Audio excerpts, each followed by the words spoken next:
Op die 4de dag van die Lydensweek gaan ons praat oor Maria wat Jesus se voete gewas het. Maria wou iets spesiaal vir Jesus gedoen het om haar liefde en dankbaarheid aan hom te toon. Sy het 'n albasterhouer met geurende parfuum saamgebring om Jesus mee te salf. Sy het so gehuil dat sy haar trane gebruik het om Jesus se voete mee te was. Haar lang hare het sy gebruik om die trane vanaf sy voete af te droog. Daarna het sy die houer oopgebreek. Dit was gevul met nardesolie. Dit op Jesus uitgegooi en so het sy hom gesalf. Dit was gesê, so 'n houer is 1 jaar se lone werd. So 'n geskenk is baie kosbaar. Wie van ons sal vir enigiemand in ons lewens 'n geskenk van daai waarde gee? Nie een van ons nie. Ons elkeen sou die koste opmeet van wat jy eerder alles kan betaal met daai geld en hoe jy jou eie lewe kan verbeter. Net so het Judas ook gemaak.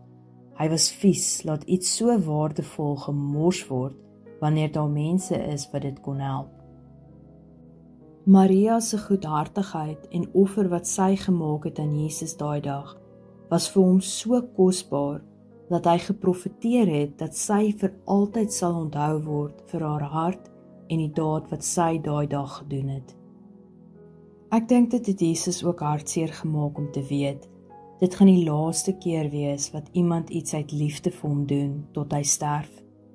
Dat die Vader haar so gelei het om seker te maak dat Jesus se liggaam gesalf en geolie sal wees voor hy in daai grot geplaas word. Soms moet ons terugstaan en kyk na die groter prentjie. Die Here het geweet die oomblik wat sy seun gaan sterf. Hy het geweet dis net voor die Sabbat gaan begin en die gewone rituele sal nie kan plaasvind nie. Toe maak hy die voorsiening dat die salwing vooraf kan plaasvind. As dit is wat die Vader vooraf vir sy seun kon doen, hoekom twyfel ons dat hy in beheer is van ons sake?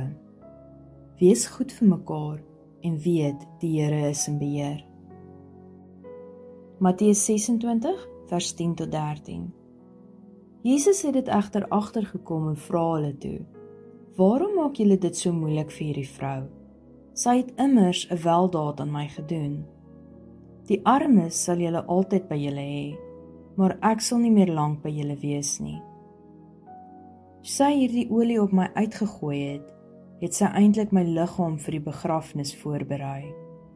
Ek verseker julle, waar hierdie goeie nuus ook al oor die hele wêreld verkondig sal word, sal daar ook gepraat word van wat sy gedoen het, en so sal sy vir altyd onthou word. As jy vandag se boodskap geniet het, seën iemand anders en deel dit met hulle ook.